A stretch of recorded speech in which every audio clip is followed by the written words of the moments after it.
Hi guys! Today we're gonna plant spring onion.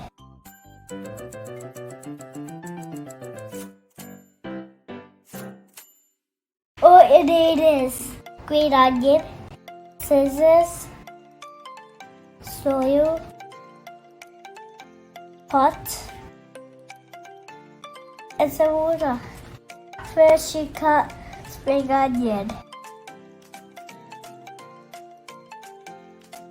Then grab the pot, add some soil,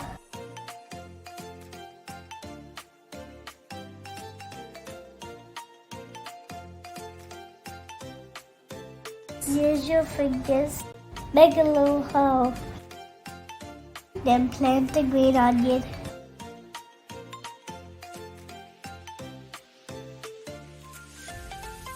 And add a little bit of water.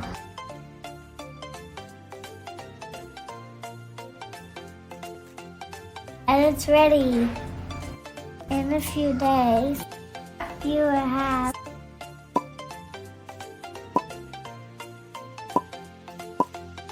spring onion.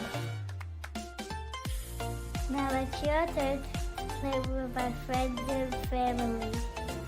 Bye. See you next time.